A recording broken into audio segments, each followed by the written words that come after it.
ọ̀nà àbáyọ fẹ́ tó bá ní ọ̀sà ẹ̀dẹ̀ ń fún wa lọ́nà àbáyọ méjì máa fún wa ní ti African medicine àti ti prophetic medicine ẹgbẹ́ mi ò ní kẹ́ni kankan kó wa o lórí nǹkan tá à ń ṣàlàyé o ẹ lọ lówó tẹ́ bá ti lówó kẹ́ wá fún alábọ̀yẹ lórí. bàbá lára àwọn ètò àfilò fún àwọn tó yẹ pé a fẹ́ mọ gbé kí nǹkan dúró lórí wa ṣùgbọ́n eléyìí ó wà fún gbogbo àwa tájẹ́ bí student táwọn pé mo fẹ́ jẹ́ kí gbé mi tún kó tó boost ju àtẹ̀wá lọ a lè pélé yìí ní sọ ìsà tó máa jẹ́ kí làákàyè máa ṣe dáadáa. àníṣe bẹ́ẹ̀ bá ti wà nínú gíláàsì báyìí bẹ́ẹ̀ lẹ́sìn máa gbé nǹkan sórí náà ní ti wíwò náà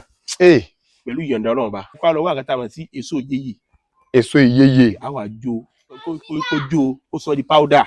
bẹ́ẹ̀ ni sọ di powder tán kó wá bu ṣíbí kẹyàn sórí gíláàsì. bẹ́ẹ̀ ni mi bá wúkọ́ mẹ́ ẹ rò pé àgbà ewúrẹ́ ní wúkọ́ bàbá kíní yẹn ti wá fàtìjú kò lè jókòó láàrin ọ̀pọ̀ èèyàn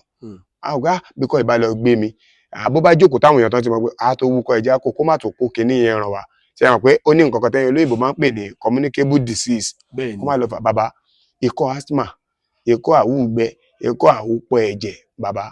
ṣé rẹ́mẹ́dì wà fún sa. pẹ̀lú ìyọ̀ǹda Ọlọ́run bá tẹ́ ẹ ti ṣe rí. pẹ̀lú ìyọ̀ǹda Ọlọ́run bá tó ní tẹsímọ́nì táwọn dá kọ́kọ́ ikọ́ pọ̀ lóní àrùn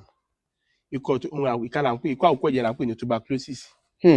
kòkòrò káwọn tẹ́ pé máa ń fà símú wa ó là ń pè ní mycobacterium tuberculosis ẹ tó bá ní asthma yẹn náà asthma yẹn máa ń ṣe láti ibi àpè nǹkan ní bronchi àwọn àbátámádáì ó gbà yí bronchi kọjá tó bá tí bronchi bá ní sọ là ń pè ní bronchitis àtúnpè kan ní bronchial hole. wọn á ní kan cataract wọn á ní kan glaucoma ṣé méjèèjì yẹn ṣó lóògùn ṣá tẹ́ ẹ ti ṣe fáwọn èèyàn láti kàn ní yín bí ìzà. ẹ ṣeun méjèèjì ló lóògùn pátá àwọn àìsàn ojú yẹn ó tún wá pọ̀ lónìí àrùn. yàtọ̀ sí méjì tí mo dárúkọ yẹn. à ń pè kan ní hypermyopia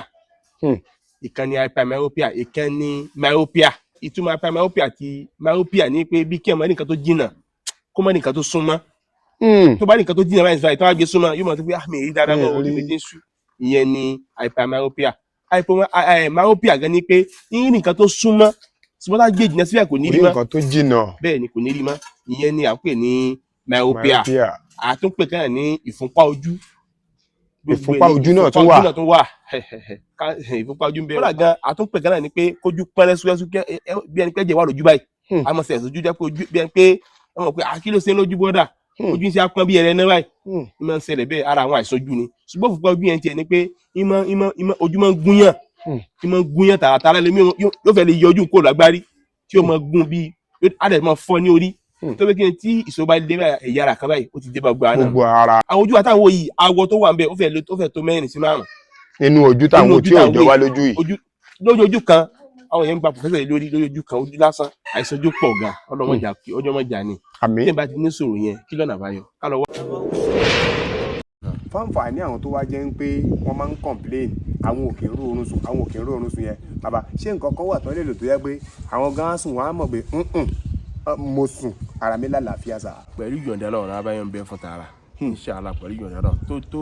tó ní tẹsímọ́nì nínú gbogbo nǹkan tá à ń sọ fún wa látijọ́ yìí tá à ń sọ fún wa látàárọ̀ àti tàná àti tòní gbogbo ẹ̀pátá àti dánwò tó ti ṣiṣẹ́ kí ṣe ké bóyá ẹlọmọ ìyẹ̀wò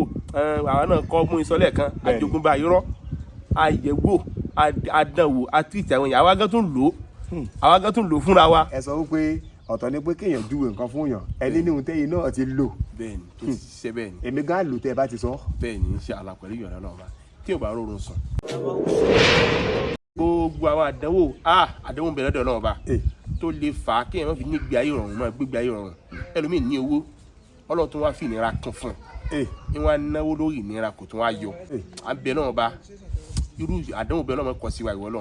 gbogbo àwọn ojú tí ń wú gbogbo àwọn followers pátá gbogbo àwọn tó ń ṣèkùn lọ́wọ́ fún yín àtàwọn tó pé wọ́n fẹ́ ṣe gan kò sí ni àtàwọn tó ń ṣe àtàwọn tó ń ṣàdúrà fún wa àtàwọn tó ń ṣàdúrà gan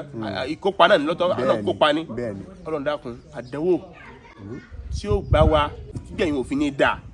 Ọlọ́run dákun wa gbé jìnnà sí ẹ̀wọ̀ Ọlọ́run dákun.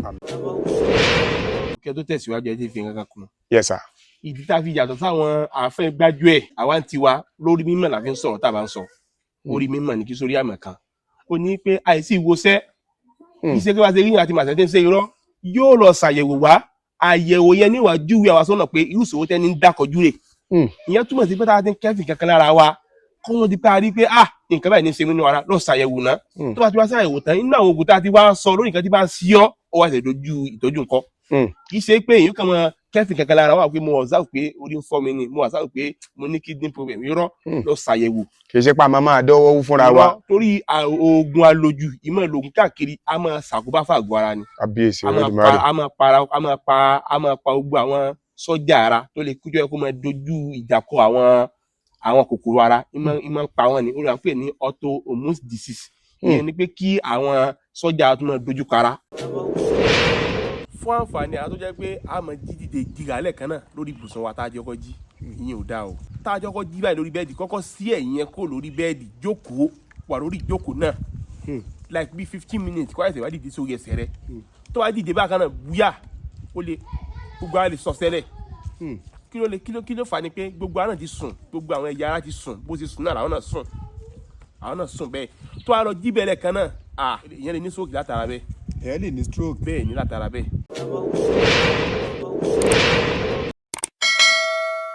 tí o bá rọrùn sùn ó jẹ jáde pé ìmọ̀ rọrùn sùn yẹn ó kó kan tó pọ̀ méjì sínú. àkọ́kọ́ àti kejì sá. aláwọ̀kọ́ ni pé tí ẹ bá ní sòwò spiritual táàlùjẹ̀ ló ń bẹ láàrin yẹn àgbáyé ọ̀rọ̀ ńlá kan ni. ìyẹn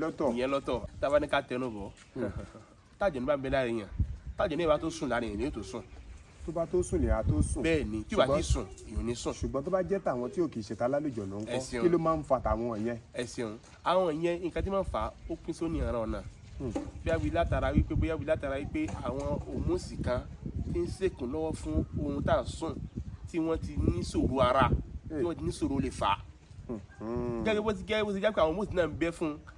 ọkùnrin dìde fún ìbálòpọ̀ ní ìsìn báyìí òmùsì kan náà ti ṣiṣẹ́ kan nú ara kí ṣe pé ara ọkùnrin sàdé lè wíwá odò padà sẹ́yìn rọ́wọ́ òmùsì kan ti ṣiṣẹ́ nú ara káàkiri tán ti wà papọ̀ tán ti ṣiṣẹ́ tán ti papọ̀ nú ara iṣẹ́ ti lọ kó o ti pé àwọn sọ pé ó wù mí kí n lọ súnmọ́ ìyàwó mi kí ṣe pé bóyá akànwò lásán iṣẹ́ ti lọ nú ara tán ti ọlọ́ba tóbi. fáwọn tí òmùsì wọn bá wá ní problem tó ń fa àìsàn àìróorun sùn torí àìsàn kan náà ní lọ́tọ̀. àìsàn bẹ́ẹ̀ ni ẹni tó bá ní ṣòro yẹn lẹ́ẹ̀kan tí mo yẹ sọ fún ẹ láìka káàrọ̀ wà kàtà mà sí Malacat liquid. Malacat liquid. bẹ́ẹ̀ ni pẹ̀lú ìjọba náà bá ó sì yàrá àṣẹ fún àìróorun sùn káàrọ̀ wá nǹkan láti Malacat paste náà mọ́ ọ̀tọ̀ ní Malacat liquid ọ̀tọ̀ ní Malacat paste káwá méjì báwọn táàtì wá méjì bó láti máa lò báyìí ṣàlàyé fún wa lánàá nípa ti ẹni tó ní high blood pressure. bẹ́ẹ̀ ni sà. ó náà ní ká bú síbí mẹ́fà rẹ̀ sínú kọ́ọ̀pù ká wá mú míìkì alágolo ìdá kanú ìdá mẹ́rin ká bù mọ́ ká wá míìkì papọ̀ ká máa lò bẹ́ẹ̀ ní alẹ́ tá a ti fẹ́ sùn. pẹ̀lú ìjọba náà bá ó sì yára àṣẹ fún ìtànsọ yìí. àwọn tẹ́ ẹ dárúkọ yẹn ṣá máa dà papọ̀ ní àbí báwo la yìí máa yọ. a lè dà papọ̀ Malacat liquid yẹn bá sì lò nìyẹn ṣé wàá ní Malacat paste yẹn tiẹ̀ á wà á bu síbí kan sínú kọ́ọ̀pù pẹ̀lú omi gbóná láti lò yẹn lọ́tọ̀ paste ni ọ̀tọ̀ ní liquid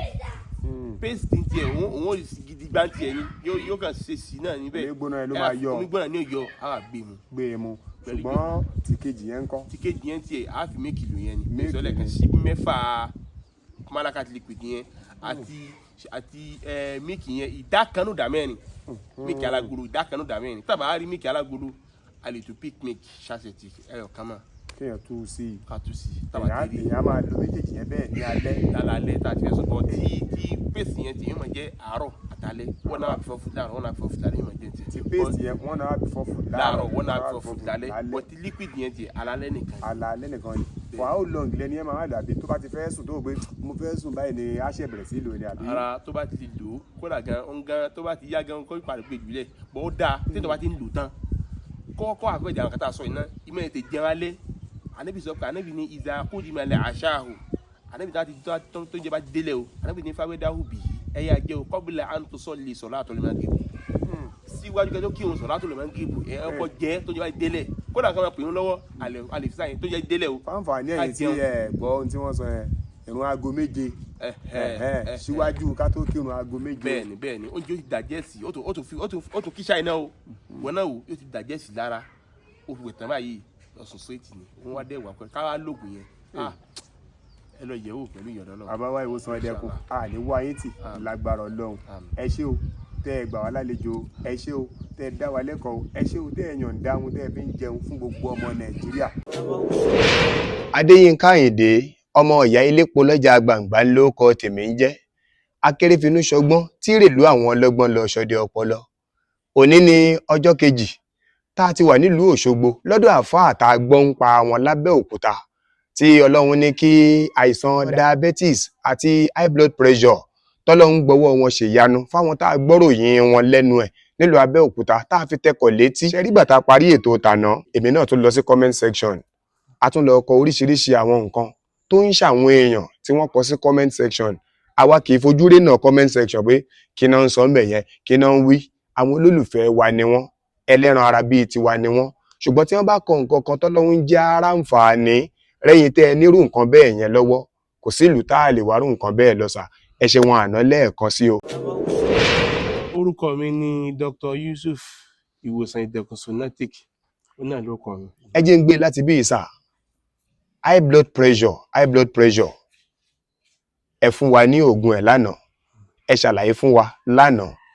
wọ́n ní kinní kan wà tí wọ́n tún ń pè ní low blood pressure yóò ti yọ́pọ̀ àwọn èèyàn nínú ilé sà. Ṣé nǹkan kan wà tó tún ń jẹ́ bẹ́ẹ̀ sà? Bẹ́ẹ̀ni, nǹkan wà tó ń jẹ́ low blood pressure. Low blood pressure yẹn sà ṣóun wá lóògùn? Pẹ̀lú ìyọ̀ǹda Ọlọ́run lóògùn lè tà ní dààmú sí ara.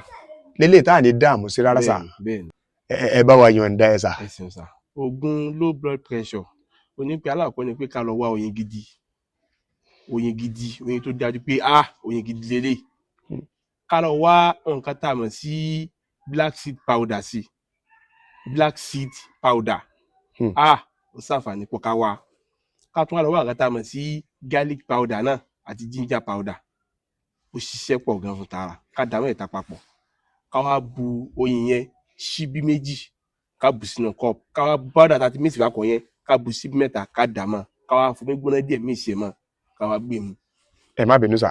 gbogbo àwọn powder yẹn ká da gbogbo wọn papọ̀. Bẹ́ẹ̀ ni ká mix ẹ̀ papọ̀ ká wá bu síbí mẹ́ta rẹ̀ sínú cup ká wá bu oyin síbí méjì mọ́ ká wá lò papọ̀ ká fomi gbóná mix ẹ̀ ká wá gbé sọ ká gbé mu ní 1 hour before food láàárọ̀ 1 hour before food ní alẹ́ lẹ́yìn ìgbà yẹn ká tún wá lọ wá àgàtà mọ̀ shifa paste ẹ̀kan yẹn ìwúlò rẹ̀ pọ̀ púpọ̀ torí pé àwọn kan ti ń bẹ́nu ẹ̀ kódà gan kì í ṣe oríṣi mẹ́fà ní bẹ́nu ẹ̀. Nínú shifa paste yẹn tẹ́ ẹ sọ fún wa lánàá wípé ti Kánò ló dáa. Bẹ́ẹ̀ni. Báwo làwọn èèyàn ṣe mọ̀ ọ́ dáa mọ̀? Ẹ ṣeun shifa paste oríṣi méjì ló gbajúmọ̀ ètò dáa jù ní ti Kánò ètò dáa tẹ̀lé oní ti Ìbàdàn à ń pè nìkan ní àṣìfà ó kọ́ lè ṣe rẹ̀ ní Ìbàdàn ni tá a ti wá shifa paste yẹn tiẹ̀ ní máa ń ní ọ̀wà lára dẹ́ kọ́lọ̀ rẹ̀ tí máa ń jẹ́ bíi brown colour tàbí táyà tí ìpàlẹ̀ ẹ̀ ní ìṣe báyìí ni but brown colour ní máa ń ní but títí Kánò yẹn ní máa ń ní yellow and white. Ní kọ́lọ̀ ẹ̀ yellow and white bẹ́ẹ̀ téèyàn fi mọ̀ ọ́ dáa mọ̀. bẹ́ẹ̀ ni àwọn èèyàn máa ń ṣe àwọn ẹlẹ́sẹ̀ kúnnà máa ń ṣe káàkiri máa ń ṣe but the best one táwa confam tá a dẹ̀rí testimony sí kò sí nǹkan tá a bá a sọ ń bì tá a ti dánwò rí. Ẹ sàn tí mo fẹ́ béèrè lọ́wọ́ yín nìyẹn sàbẹ̀ ṣé ẹ mọ̀ pé mo sọ lánàá pé mi ò fẹ́ káwọn èèyàn máa fún àwọn èèyàn mi nípa ẹ lọ gbìyànjú ẹ wò akọ sínú ìwé àwọn ohun tẹ́ ẹ ti ṣe rí ni mo fẹ́ kó tẹnu yín jáde sọ́dọ̀ àwọn èèyàn sà. Pẹ̀lú ìyọ̀ǹda Ọlọ́run gbogbo nǹkan tá a ti ń fún àti ìtà náà àti tòní o gbogbo ẹ̀ pátá testimony wà lórí ẹ̀ pátá ọ̀tọ̀ ní bí àwọn àìsàn pọ̀ lórí infection pọ̀ ọ̀tọ̀ ní bí ẹ̀jẹ̀ ẹlẹ́rẹ́ Ọlọ́run lẹ́ lọ́mọ lówó rọ́ ẹ lọ́mọ lówó sí ń bẹ̀ àti sẹ́rí bọ́lá ti ayé jẹ́ fún àtàsẹ́rì náà àtọ́ àbẹ̀rẹ̀ ọ̀nà gbogbo àtọ́tù bá tún lò náà kọ́ ló jẹ́ bẹ́ẹ̀ náà fún àmì o ẹ ṣeun púpọ̀ ìyẹn ni ó ń fọkàn èèyàn balẹ̀ bí mo mọ̀ ń pa gbogbo àwọn nǹkan tí mò ń sọ ìkọ́ ńgbà tẹ́ tó wá sọ pé ẹ ti ṣe é rí testimony tún wà lórí ẹ̀ torí pé testimony yín tá a gbọ́ lábẹ́òkúta mo ṣe ń tẹnumọ́ ló gbé wa délùú Òṣogbo ẹ ṣeun púpọ̀ sà lórí ti ẹ̀sọ́ yẹn bí ìgbà wo ni kí wọ́n fi máa wá lò tí wọ́n fi máa wọ bí ẹja lọ ṣe test wò. ẹ ṣeun tó bá ti lè lò láàrin oṣù kan ó ti tó kọ́ lọ ṣe test pẹ̀lú ìyọ̀ǹda lọ. ṣé ẹ mọ̀ pé mi náà kì í ṣẹ̀ṣẹ̀ sọ wípé ẹ mọ̀jà máa rorí sọ pé ń bára ṣe ń ro mí àrùnmọ́léegun ló máa fà ó lè má jẹ́ àrùnmọ́léegun kó jẹ́ nǹkan bí bórí ṣe ń fọ́ mi yìí túùlù ló máa fà ó lè má jẹ́ túùlù ẹ jẹ́ á máa lọ ṣe àyẹ̀wò fínífíní ká tó máa DM àwa bí nǹkan báyìí ń ṣe mí ẹ jọ̀ọ́ torí Ọlọ́run fáǹfààní ara wa náà ni nígbà tó yẹ pé bí mo ṣe délùú Òṣogbo yìí bá fà bá ṣàlàyé gbogbo ẹ̀ fún mi tí mo bá dé Abẹ́òkúta kó ṣàǹfààní fún mi bí ò ṣe wípé ẹ̀yin tẹ́ wà ní ilé bí ò ṣe ẹ̀yin àṣẹlòmíì ni mo ṣe máa ń sọ wípé ẹ máa bá wa share fídíò yìí, ẹ máa bá wa like, ẹ máa bá wa comment. Àrùn burúkú àìsàn káìsàn kò ní fi àgọ́ ara wa ṣe bùgbé. tá a bá ń dákọ pé ọ̀nà àbáyọ fún anything ìṣòro ojú, either myopia ni àbí hypermyopia ni àbí cancer of DS ni àbí glaucoma ni àbí cataract ni lónìí ìran kódà gan tó 7 sí 8 ló jù bẹ́ẹ̀ gan lọ. àìsàn ojú pọ̀ gan ọjọ́ mọ́jà ni. Àmín. tí n bá ti ní ìṣòro yẹn kí lọ́nà àbáyọ ká lọ wá kàtà wọn sí rose water. Rose water. bẹ́ẹ̀ ni rose water bẹ́ẹ̀ ni ó gbajúmọ̀ gan tààrà ká wá kàtà wọn sí bitter cola táwọn sí orógbó bitter cola. bẹ́ẹ̀ ni ká wá gé bitter cola sí wẹ́wẹ́ ká wá bí 7 àbí 5 táwa nínú méjì ká wá. kò sí pàṣẹ ojú wọn rẹ o ṣùgbọ́n pẹ̀lú mẹ́sọ́mẹ́ǹtì tí yóò fi pè wá fún nǹkan tá a fẹ́ ṣe. ẹni mímọ tó ní pé àfàtẹ gbé àtẹni tó tún ń wọṣẹ yóò láti máa sòdí wọn ṣé tó fẹ́ mọ̀ tẹ ojú ògbé ní àbí òdèlè. Bẹ́ẹ̀ni. so ká wá táwa ti wá tán ká wá gé sí wẹ́wẹ́wẹ́ sínú ìgò róòsì yẹn. ìgò róòsì yẹn máa ń kún á wà ra sẹ́ díẹ̀ pamọ́ kù ń bẹ́ á wà gé ẹgbẹ́ tá a ti lè kó sínú ẹ̀ wá yóò máa dálẹ̀lẹ̀ á wà sẹ́ díẹ̀ pamọ́ kù ń bẹ́ á wà gé àwọn orógbó yẹn á gé sínú kékèké tó fi gbanú á wà gé sínú á wà fílẹ̀ fún mọ́ dàbí 5 days. ọjọ́ 5. bẹ́ẹ̀ ni tí ó ti toró dáadáa báyìí toró dáadáa báyìí tán káàrọ̀ wá nǹkan tá a mọ̀ sí kíní tán máa ń lò tán fi ń kan ìkan kan sójú yẹn. fún eye drop. fún eye drop yẹn ẹ ṣeun fún eye drop yẹn ká wá àwọn kí eye drop tán máa ń lò yẹn ká wá ká tó àṣà eye drop yẹn ká fọ̀ náà ká kó nẹ́ẹ̀tì tó lójú la fẹ́ lò fún ó gbọ́dọ̀ nẹ́ẹ̀tì ó burú o títí ìgbà lọ wà ń bẹ̀ lásán ẹ̀ pé. a tún dá nǹkan mi lẹ̀. táwa ti wá ká ra sẹ́ ká má jẹ́ kí róòtì yẹn ní dọ̀tí ká sẹ́ ká ra sẹ́ sínú ìgò yẹn sínú ké yẹn ká dé pa ká jẹ́ sùn lálẹ́ ká tó wá sùn ká kọ́kọ́ mu ṣíbí kan rẹ̀ lálẹ́. nínú ìta àti prepare yẹn ká mu ṣíbí kan lálẹ́ láàárọ̀ náà ká mu ṣíbí kan. ètò àwọn àna ké yẹn tá a ti sẹ́ sínú ké dọ́ọ̀pù yẹn ká wá mu ká máa tán sójú lálẹ́ tá a ti fẹ́ sùn. tá a ní ti nǹkan mọ́ a ti fẹ́ sùn wa lórí ibùsùn ká kàkà sójú báyìí ká sì díjú pamọ́ a lè lọ sùn bẹ́ẹ̀. a lọ sùn bẹ́ẹ̀. bẹ́ẹ̀ ni subhanallah ẹ má jẹ́ n sọ̀rọ̀ jù kọ́ńtà pé àfa yìí ẹnu ń pọ̀. láàárọ̀ wa ń kọ́sà ṣé a tún máa lò láàárọ̀ náà. àìkan sójú láàárọ̀ alẹ́ nìkan láwọn kan sójú. bàbá ẹ̀sà glaucoma mò ń sọ̀rọ̀ ẹ o. bẹ́ẹ̀ ni torí àwọn kan máa ń sọ pé lẹ́yìn pé wọ́n tanná táwọn máa róye pé iná tàn àti wọ́n paná wọn ò rí nǹkan kan mọ́ sà. bẹ́ẹ̀ ni pẹ̀lú ìyọ̀ǹda Ọlọ́run bá pẹ̀lú ìyọ̀ǹda Ọlọ́run nǹkan tá a dẹ́wọ̀n tó ṣiṣẹ́ ni kódà gan tẹsímọ́nì wà fún glaucoma cataract ó wà fún myopia ó wà fún hypermyopia ó wà fún ojú yẹn pọ́n ó wà fún pẹ̀lú ìyọ̀ǹda Ọlọ́run bá gbogbo nǹkan tá a sọ fún ayé eléyìí tẹ́ ẹ sọ yìí sà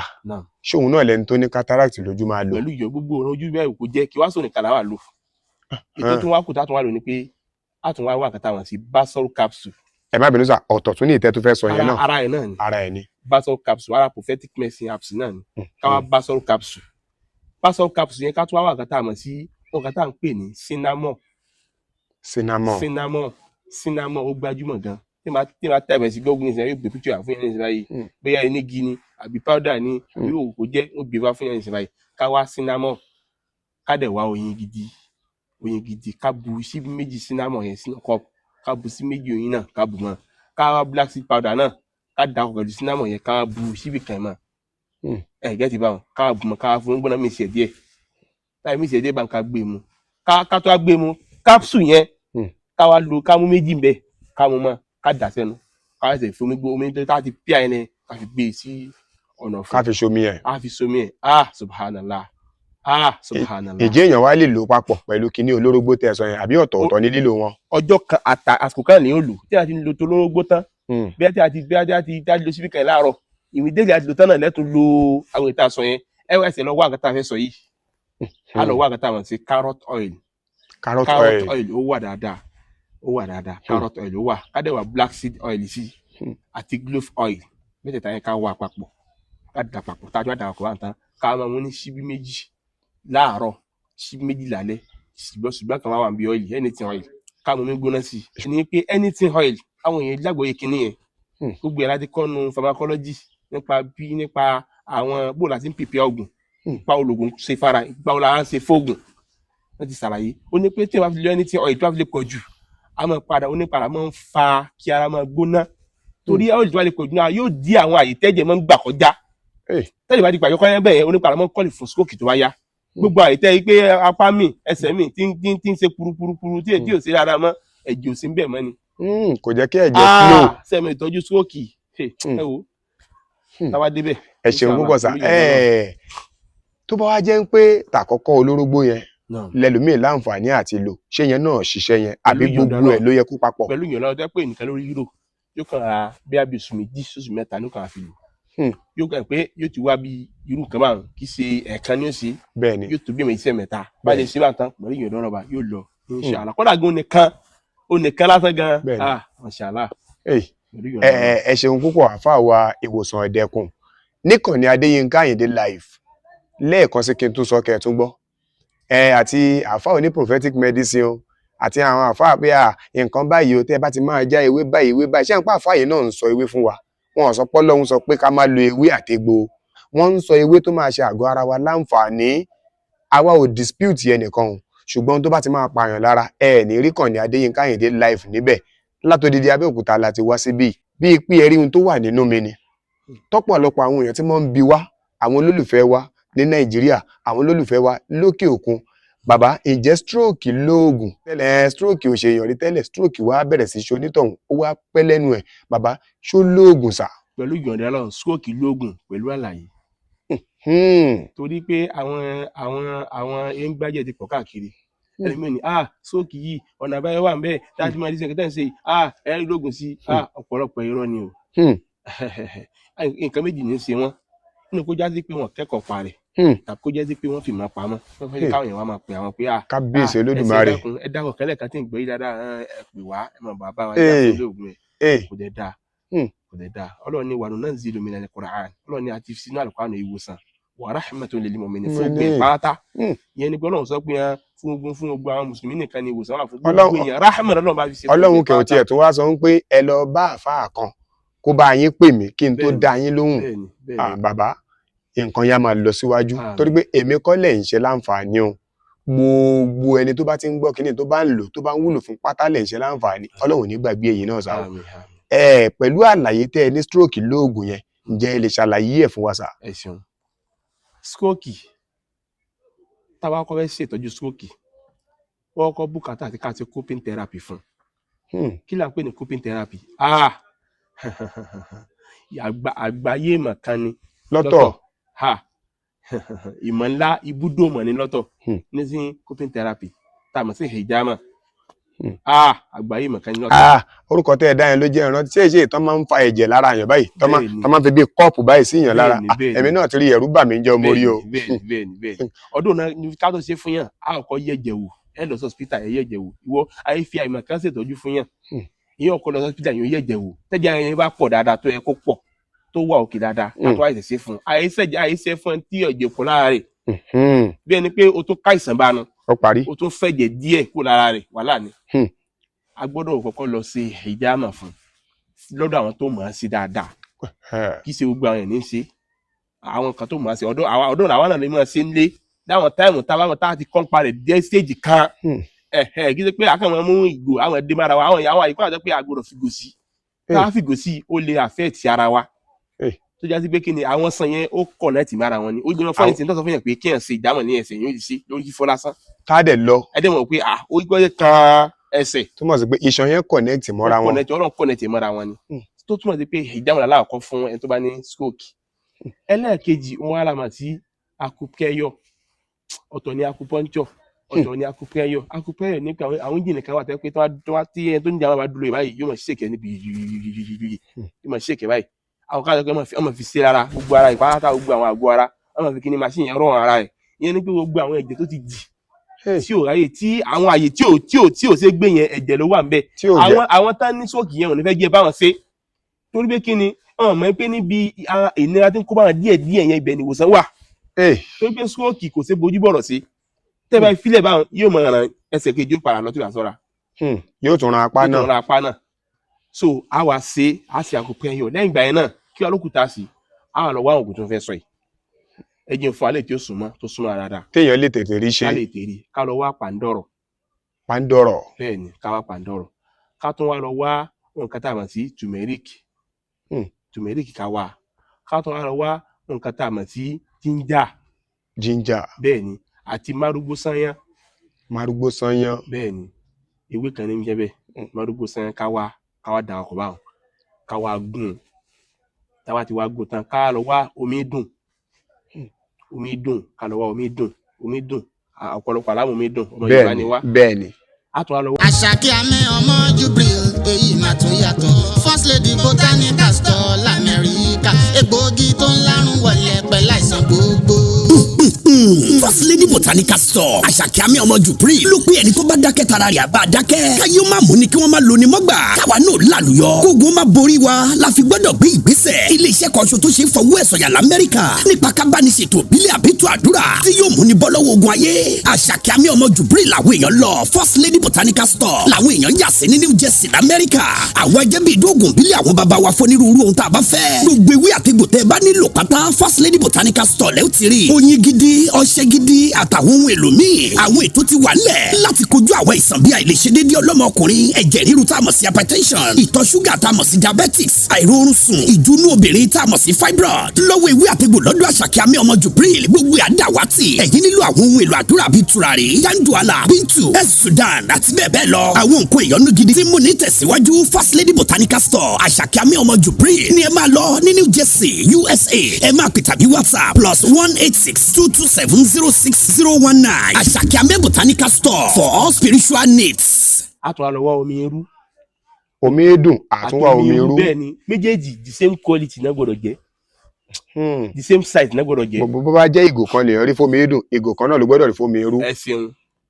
a wà kó sínú pọ́ọ̀tù àti tá a gún papọ̀ a wà kó mọ́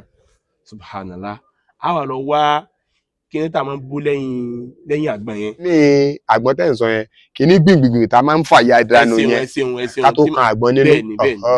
ó ní àlọ́ wa àwa ní àwọn ìrùkẹ̀ tó àánú yẹn là á fà kí ṣe pé gbẹ̀rẹ̀ kan gbíjù sínú kíní àwọn ìpín yẹn là á fà bọ́ta a wà kó mọ́ táwọn ya kó mọ́ àwọn omi dùn àtomi irú yẹn a wà kó mọ́ náà ẹ̀ tá a di kó sínú ẹ̀ a wà kó náà bò subhanallah. àdáná sí. Subhanallah tó a fi lè jẹná tán kẹ́ńtó ní sóòkì yẹn kó mọ̀ mú ní short cup kan láàárọ̀ ẹ̀ tí mo sọ fún wa pé short cup yẹn táwa rí short cup tó tá a rí a lè mú síbí 6 káàbù. ó ṣe déédéé short cup yẹn bẹ́ẹ̀ ni short cup tó dẹ̀ ń sọ yẹn wọ́n ní gáàsì. gáàsì ẹ̀ ṣeun jáde so kó wọn jẹ́ láàárọ̀ àti lálẹ́ pẹ̀lú ìyọ̀dọ̀ náà káàlọ́ wákàtí ẹlẹ́ẹ̀kejì tó fẹ́ sọ yìí bákan náà àsìkò àjọ ló papọ̀ náà ni ìtumọ̀ ẹ̀sọ̀ yìí náà tó gbé ìtọ́jú sóòkì a gbọ́dọ̀ mójútó dáadáa alọ̀ tó gbé kí ni ẹni tó sóòkì bá fi mú ó ti kọ̀nẹ́ẹ̀tì mọ́ ọpọlọ ọpọlọ náà ti ní ṣòro ìyẹn ló fà jẹ́ pé ẹlòmíì fi máa sọ kátàkátà lẹ́nu sóòkì mọ́ pé yẹsọ kánìsì ẹni gbàngbé gàrí wà èèyàn sọ bẹ́ẹ̀ àgbémọ́sọ ọpọlọ náà tó gbé kí ni stroke yẹn náà ló tún fà á bẹ́ẹ̀ ni àdánwò tí sóòkì ń dá fara pọ̀. bàbá mo ṣe ń bọ̀ lórí brain booster o. ẹ ṣeun.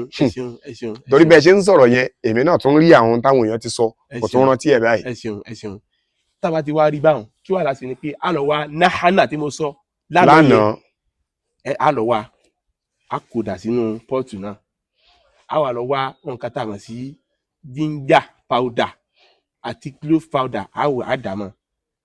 a wà gbaná bu abùmí sí tí ó mú lórí dáadáa a wà gbaná bu dáadáa tó bá ti wá dínà dáadáa a wà bu short cup yẹn a gbé sílẹ̀ a wà mú shifa paste yẹn náà a fi sínú ẹ̀ a rò papọ̀ dáadáa a wà máa mú. shifa paste yẹn náà ara yẹn náà. bẹ́ẹ̀ ni a máa mú a máa mix yẹn. a máa mú lára tálẹ̀ a pè é kan ní brain tonic àṣìfà ní mọ̀ sí ó gbajúmọ̀ àṣìfà ní sèkàn yìí yọ̀wọ̀ àwọn náà ra gbogbo yẹn pátá lágbàáyé ń ra lọ́wọ́ ẹ̀ ọ̀pọ̀lọpọ̀ kan ló wà nú ẹ̀. ẹ ti dórí ètò ní brain tí mo sọ yẹn ẹ ṣeun sá. bẹ́ẹ̀ni brain booster yẹn àbí tá a bá mọ̀ pé ìyẹn lè le fún wa yàrá pé sáwàrí báyìí ẹja lọ wà. ọ̀tọ̀ ni pé ọmọ fẹ́ hà nǹkan ọ̀tọ̀ ni pé kọ́mọ tó wá ti hà nǹkan báyìí kó máa gbé sórí kó máa dúró lórí ọ̀tọ̀ ni pé kó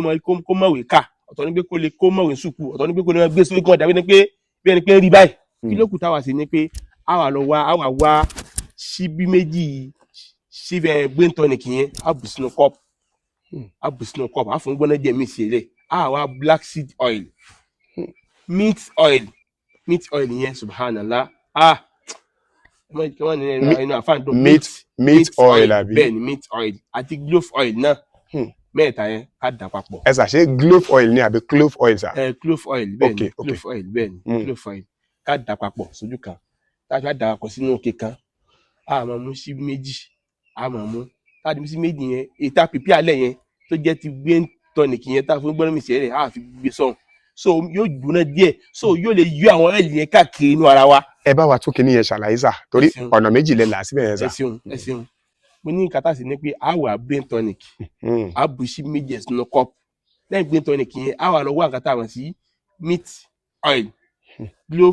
clove oil àti black seed oil a wà mẹ́ta yẹn a dà papọ̀ sínú òkè kan kì í ṣe inú bí tá a dá brain tonic sí mọ́ o a wà bù sí méjì rẹ̀ a mú tá a bù sí méjì tán a wà mú omi tá a ti pèsè lẹ́yìn a wà fi tá a ti pèsè lẹ́yìn tá a ti pèpìà brain tonic yẹn a fi gbé sọ̀n. brain tonic yẹn lẹ́la máa fomi gbóná díẹ̀ sí. tá a fi ní díẹ̀ sí tá a fi díẹ̀ sí tán tá a fi ní sí ẹ̀ díẹ̀ tán ìta ọ́ìlì tá a bá fi gbé sí tá a ti pèpìà rẹ̀ a mú sí méjì rẹ̀ a gbé sọ̀n a gbé mi a wà mú títí ẹ̀ tá a pèpìà rẹ̀ brain tonic yẹn a wà fi ṣe sọ̀n ìyẹn ló jásí pé kí ni ọ́ìlì yẹn àti omi gbóná tó lọ yẹn yóò máa káàkiri gbogbo sára kò ní dájú lójú kan. a lè circulate. ẹ ṣeun jàre ló ṣe rí nù. bàbá. lára àwọn ètò àfilò fún àwọn tó yẹ pé a fẹ́ máa gbé kí nǹkan dúró lórí wa kí n jà lọ síbẹ̀ yẹn náà ẹni tó ní stroke olóòní gbogbo yẹn o ṣùgbọ́n eléyìí ó wà fún gbogbo àwa táwọn tájẹ́ bí student táwọn pé mo fẹ́ jẹ́ kí gbé mi tún. kó tó boost ju tàtẹ̀wá lọ. ẹ ṣeun sẹ́mo náhánà tá a tún sọ yìí sẹ́ ogun brain tonic ni àbíyèsí Ọlọ́run ogun brain ni náhánà ẹjẹ́ àánú tẹ̀síwájú ká yẹ̀wò ká máa járọ̀ mi. ogun prophetic medicine ogun tí o gbàgbá yín ṣàǹfààní bẹ́ẹ̀ ni kí sóògùn tá a fi ń bọ̀ rárá. téèyàn lè confam ni. kí ṣe bóyá ẹjẹ ń gbé pamọ́ awo ni awo ń bo. ẹ̀yin náà yẹ̀wò lọ́wọ́ tá a sọ èyí ṣe pà ń fi ọ̀rọ̀ pamọ́. so káwá ti sèyẹn tán káwá wá sẹ̀bíìb agbóyin kan ní sẹ̀bíìb. lẹ́yìn náà yẹn káwá sẹ̀bíìb. bẹ́ẹ̀ ni sẹ̀bíìb yẹn bọ̀ náà yẹn ká dà sí káwá fi kankan sí ká sọ nìkan n máa ń dùn lẹ́nu mìnìmìnà máa ń dùn lẹ́nu mìnìmìnà yẹn tí wọ́n ti ń dùn lẹ́nu yẹn káwá máa mú tó yẹ pé àwọn òpin afẹ́ fún yín díẹ̀ sí kò sábúrú ńbẹ̀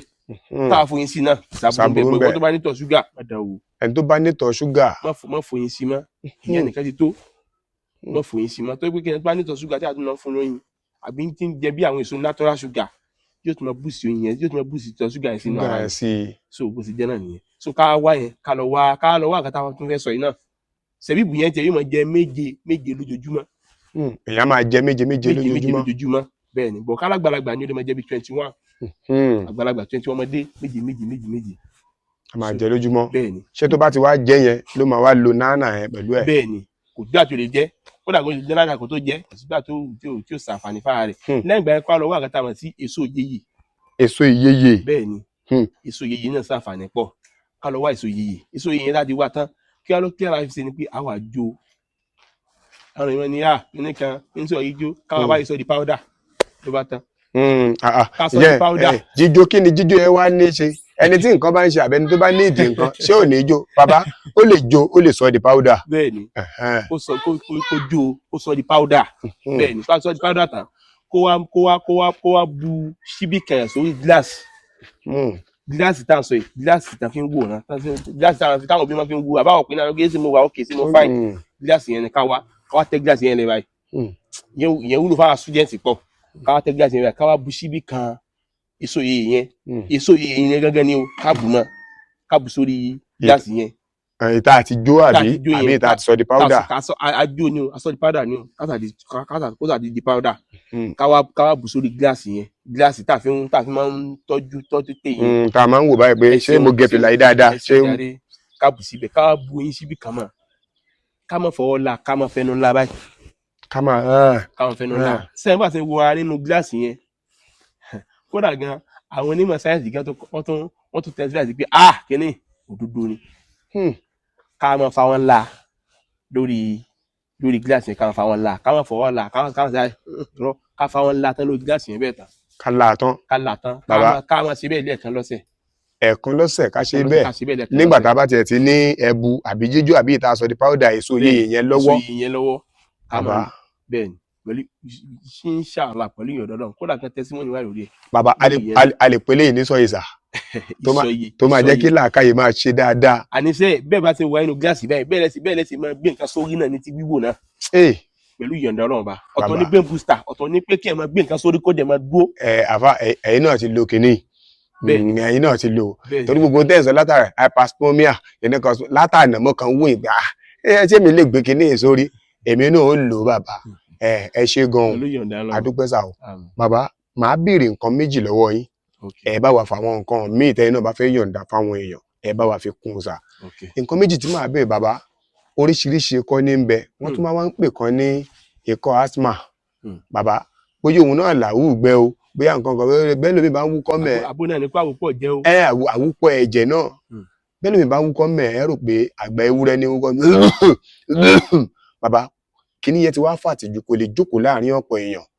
àwùgá bíkọ́ ìbálẹ̀ gbé mi àbó bá jókòó táwọn èèyàn tán ti mọ̀ pé a tó wúkọ́ ẹ̀jẹ̀ kó má tó kó kíní yẹn ràn wá ṣe mọ̀ pé ó ní nǹkan kan tẹ́yìn olóyìnbó máa ń pè ní communicable disease kó má lọ fà bàbá ikọ́ asthma ikọ́ àwùgbẹ ikọ́ àwùpọ̀ ẹ̀jẹ̀ bàbá ṣé rẹ́mẹ́dì wà fún sa. pẹ̀lú ìyọ̀ǹda Ọlọ́run ba. tẹ́ ẹ ti ṣe rí. pẹ̀lú ìyọ̀ǹda Ọlọ́run ba tó ní tẹsímọ́nì táwọn dá kọ́kọ́ ikọ́ pọ̀ lóní àrùn ikọ́ àwùpọ̀ ẹ̀jẹ̀ là ń pè ní tuberculosis. kòkòrò káwọn tẹ́ pé máa ń fà símú wa ó là ń pè ní mycobacterium tuberculosis ó là ń pè bẹ́ẹ̀ kòkòrò yẹn nìyẹn ní máa ń fà sínú inú lọ́ọ̀sì ni máa ń lọ fáìdé lọ́ọ̀sì ní ìsinmi ayé ẹ mọ̀ rí pé mímí yín sì sílẹ̀ kọ̀ọ̀kan yóò tó sùlẹ̀ yóò sì sí yẹn là ń pè ní pulmonary tuberculosis inú lọ́ọ̀sì ló wà nìyẹn ìyẹn ni pé ń sì ń dá àlọ́ nu lọ́ọ̀sì lọ́wọ́ ń sì ń ba lọ́ọ̀sì jẹ́ lọ́wọ́ nu ń sì ń kó àwọn ìyáráyà parun bá nu lọ́ọ̀sì lọ́wọ́ náà tó bá ti wá yá yóò àbọ̀ sí àwọn àyè yòókù ìyẹn làwọn sí extra pulmonary tuberculosis. nígbà tí ẹ ti ní extra nù. bẹ́ẹ̀ ni wàhálà bá dé kódà gan tó bá tún wá le tán lára tó bá ti pẹ́ lára èèyàn máa kó pẹ̀lú ìwádìí. èèyàn máa ń kó tó bá pẹ́ lára dáadáa. túmọ̀ sí pé èèyàn lè kó lára èèyàn. èèyàn lè kó lára èèyàn tó bá pẹ́ lára dáadáa. kábíyèsí Olódùmarè. kódà gan a máa ṣokùnfà ìmọ̀ràn bí tó bá pẹ́ lára tó bẹ́ kí ni ìmọ̀ ń wá pọ̀ tí ìlà dàpọ̀ mẹ́jẹ̀ ni. tó bá ti wá dàpọ̀ mẹ́jẹ̀ yẹn tán gbogbo àwọn pààtì ara yóò àfẹ́ bílífù pé kó pa bẹ́ẹ̀ pátápátá. pátápátá. tẹ́ẹ̀mọ tí kò bá lè dàpọ̀ mẹ́jẹ̀. ó ti parí nìyẹn. kò sí nǹkan kan mọ́ ìṣòro ti dé tí ẹ bá ní ìṣòro tuberculosis yìí àbí ẹ ní ìṣòro asthma ìṣòro asthma yẹn tiẹ̀ yẹn máa ń kó yẹn ó jẹ́ pé àwọn èèyàn wa mọ́ sọ fún yẹn àmọ́ rí àwọn èèyàn náà láti mọ́ ṣàlàyé oògùn ẹlòmíì mọ́ ṣe oògùn ṣàlàyé ó jẹ́ pé kẹ́mọ̀ pé oògùn eléyìí yàtọ̀. àwọn èèyàn tó máa ń ṣe oògùn ṣàlàyé kábíyèsí kó ní abáwọn èèyàn àbọ̀ sọ fáwọn èèyàn wa káà náà kọ́ nípa sẹ́yìn tó gbajúmọ̀ ní àwọn èèyàn kọ́ káàkiri ní sí kí mú dẹ́kun wa ká kọ́ so torí wàhálà ọjọ́ iwájú máa pè ní ti pé wá ṣàlàyé ní wàhálà wà dé so ó ní pé tẹ́ni tó bá ní sòrò yẹn kí ni ọ̀nà àbáyọ bọ̀ ká tó wá sọ̀nà àbáyọ tìyẹn méjìlá sọ papọ̀ tẹ́ni tó bá ní asthma yẹn náà asthma yẹn máa ń ṣe láti ibi àpè nǹkan ní bronchi àwọn àbátámáyà ó gbà yí bronchi kọjá tó bá tí bronchi bá ní sòrò à ń pè ní bronchitis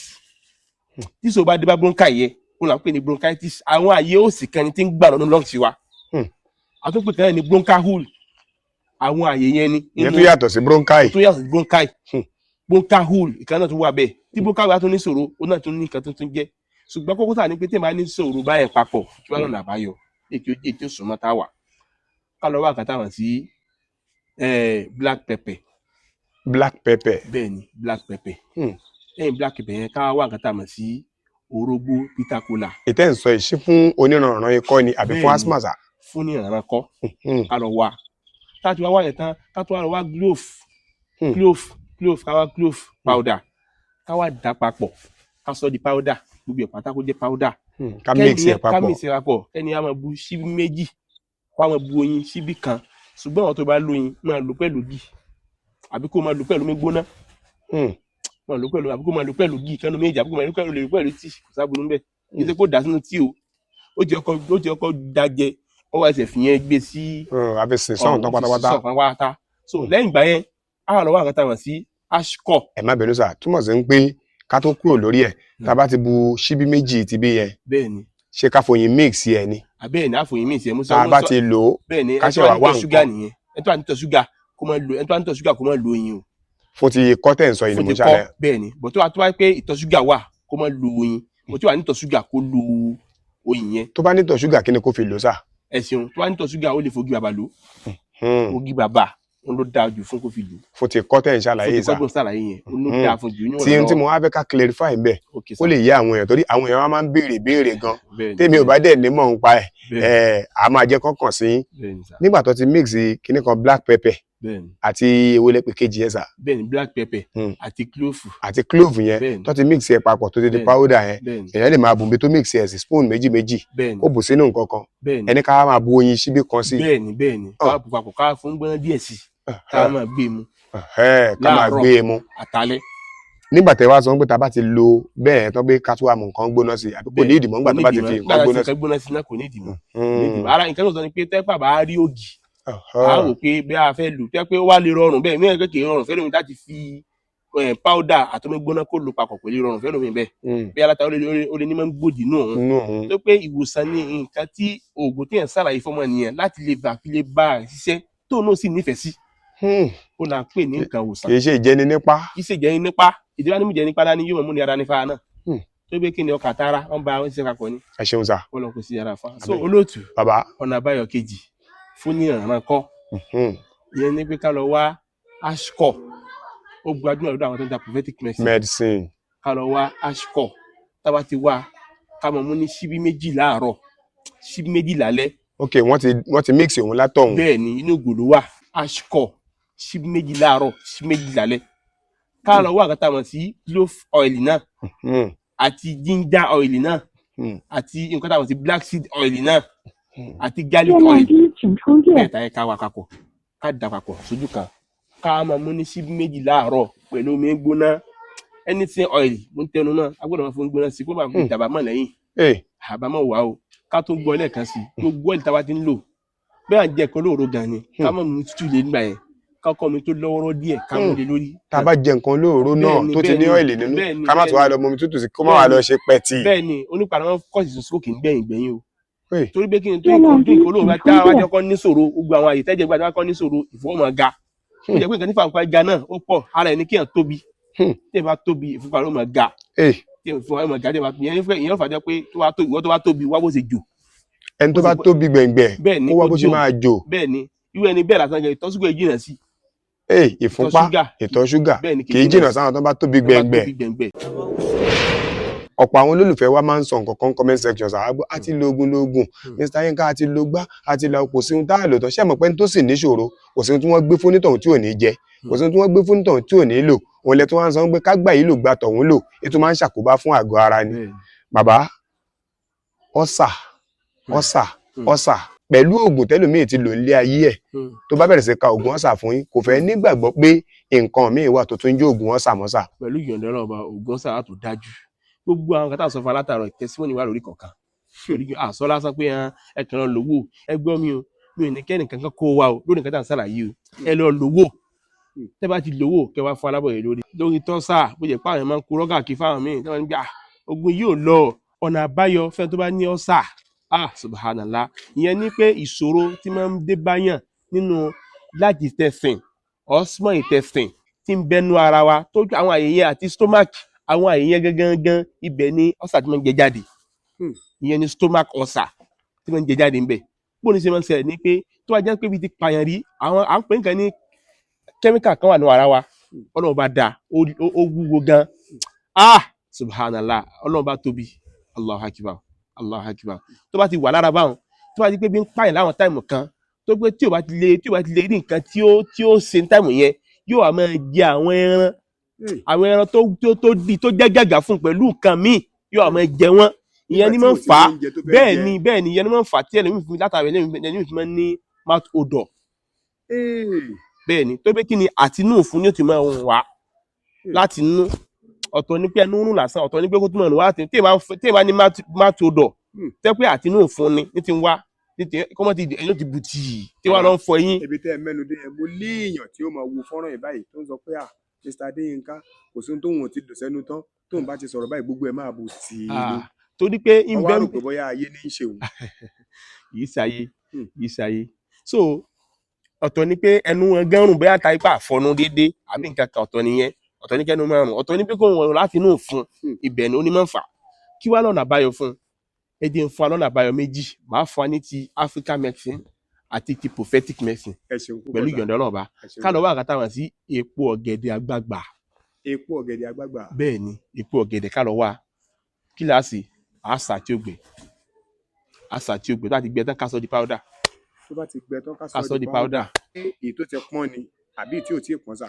èyí tó dájú ni pé èyí tó ti pọ́n ló dáa bọ́ táwa èrè tó ti pọ́n náà òun náà ṣiṣẹ́ fún bọ́ tó ti pọ́n ló dáa jù táwa èrè tó ti pọ́n náà òun náà ṣiṣẹ́ fún. epo ọ̀gẹ̀dẹ̀ àgbagbà ó dáa pọ̀ táwa ti wá rí báwọn kí là á ṣe ni pé àṣà tí ó gbẹ pàjọ àgbẹ tán àwa sọ di powder á lọ tó di powder pàjọ àdi powder tán káàkà máa fi mògì.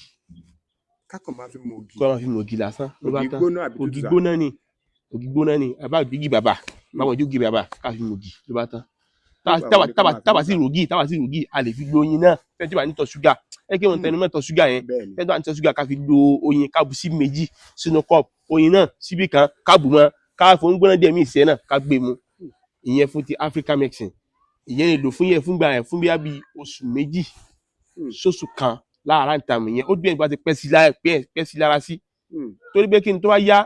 ìyẹn fẹ́ jẹun àbí kí n máa tààyàn kí èèmọ̀ ní sòro nú kódà gẹ tó yẹ pé òun ló fa mouth odor o pẹ̀lú ìyọ̀dọ̀ náà bá mouth odor yìí ní sẹ̀rẹ̀ sí ẹ̀mọ̀ pẹ̀lú ìyọ̀dọ̀ náà yóò lọ kí ẹ̀ tinú yẹn ni ọ̀tọ̀ ti mouth odor tẹnu ìwòsàn wà lọ́dọ̀ ẹ̀ lọ́tọ̀ tí ẹ bá ní tẹnu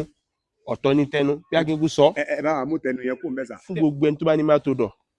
ká lọ wá nǹkan táwọn sí clove oil. clove oil. bẹ́ẹ̀ ni lẹ́yìn clove oil black seed oil ká wá bẹ́ẹ̀ ni àti garlic oil àti nǹkan táwọn sí fenugreek oil bẹ́ẹ̀ ni ká dà papọ̀ sójú kan ká máa mú ní síbí méjì láàárọ̀ pẹ̀lú mi gbóná sí méjì lálẹ́ pẹ̀lú mi gbóná ká tá a fẹ́ fọyín wa ká máa fọyín pẹ̀lú àpẹẹrẹ kan ní kali water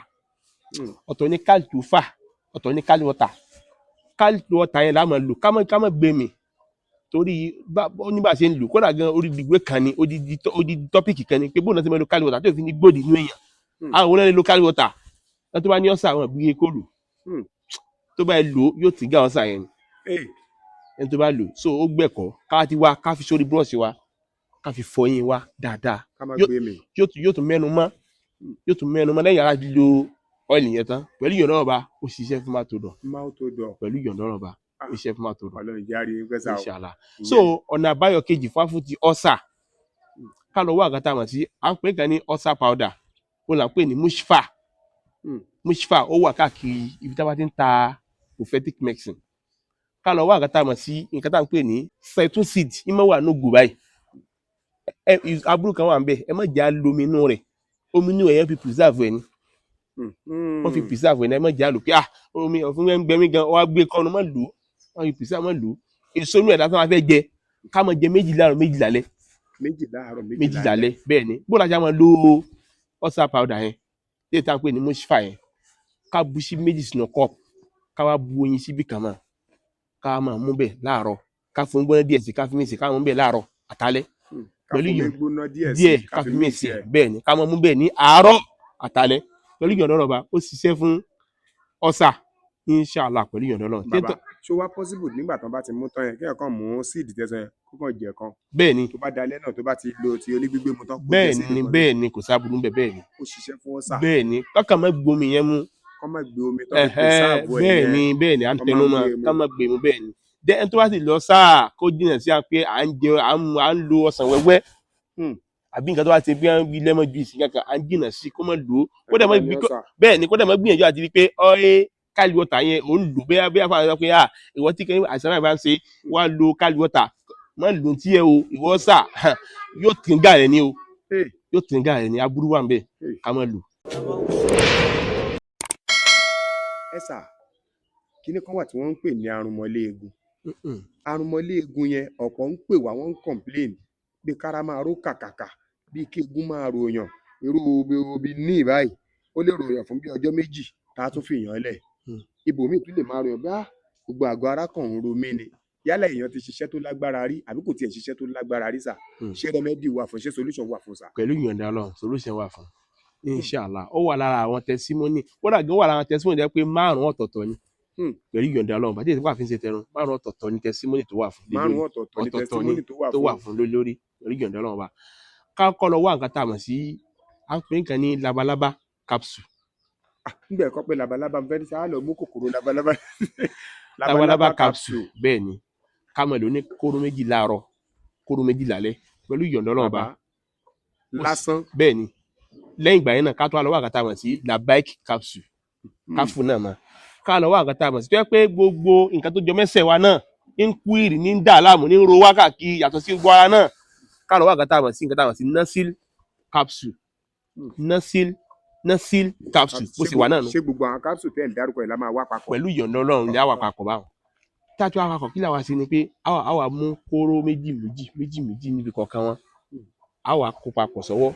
àwa wá tíì tàbí omi gbóná á fi lò ó. kóró méjì bí ẹyọ kọ̀ọ̀kan wọn bẹ́ẹ̀ ni